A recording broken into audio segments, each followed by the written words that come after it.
এমন একটি দ্বীপ যা দূর থেকে দেখতে স্বর্গের মতো সুন্দর মনে হলেও আসলে তা পৃথিবীর বুকে জ্যান্ত এক নরক, যেখানে প্রতি বর্গমিটারে রাজত্ব করে 5টি করে অত্যন্ত বিষাক্ত সাপ, যার এক ফোঁটা বিষ মানুষের মাংস পর্যন্ত গলিয়ে দিতে পারে। ব্রাজিল সরকারের কড়া নির্দেশ, কোনো সাধারণ মানুষ এই দ্বীপে পা রাখলেই নিশ্চিত মৃত্যু। কিন্তু কেন এই দ্বীপ এত ভয়ঙ্কর? কি ঘটেছিল এখানে? ব্রাজিলের উপকূল থেকে মাত্র 93 মাইল দূরে অবস্থিত এই দ্বীপটির আসল নাম ইলা দ্য কুইমাডা গ্র্যান্ডে, তবে সারা বিশ্ব একে চেনে স্নেক আইল্যান্ড বা সাপের দ্বীপ নামে। এই দ্বীপটি হল বিশ্বের অন্যতম বিপজ্জনক সাপ গোল্ডেন ল্যান্সহেড ভাইপারের একমাত্র বাসস্থান। হাজার বছর আগে মূল ভূখণ্ড থেকে বিচ্ছিন্ন হয়ে যাওয়ার পর এই দ্বীপে সাপের সংখ্যা এতটাই বেড়েছে যে পুরো দ্বীপ এখন এদের দখলে।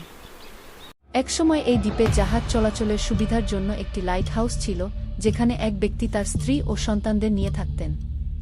কিন্তু এক রাতে জানালার কাচ ভেঙে শত শত বিষাক্ত সাপ তাদের ঘরে ঢুকে পড়ে। প্রাণ বাঁচাতে তারা যখন সমুদ্রের দিকে দৌড়ে পালাচ্ছিল, তখন গাছের ডালে লুকিয়ে থাকা সাপের দল তাদের কামড়ে শেষ করে দেয়। পরদিন নৌবাহিনীর জাহাজ এসে শুধু তাদের ক্ষতবিক্ষত লাশ উদ্ধার করে।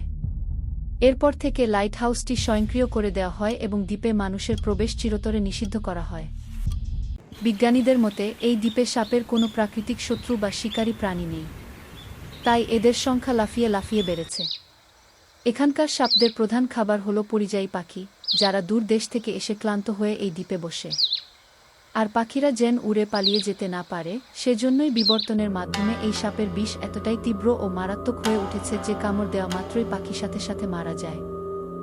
আপনাকে যদি 1 কোটি টাকা দেওয়া হয় ভাই, তবে কি আপনি এক রাতের জন্য এই দ্বীপে যেতে রাজি হবেন? কমেন্টে আপনার উত্তর জলদি জানান। ভিডিওটি ভালো লাগলে লাইক করুন এবং এমন সব হাড় কাঁপানো রহস্যের ভিডিও আরও দেখতে আমাদের ফেসবুক পেজটি ফলো এবং ইউটিউব চ্যানেলটি সাবস্ক্রাইব করে রাখুন। ধন্যবাদ।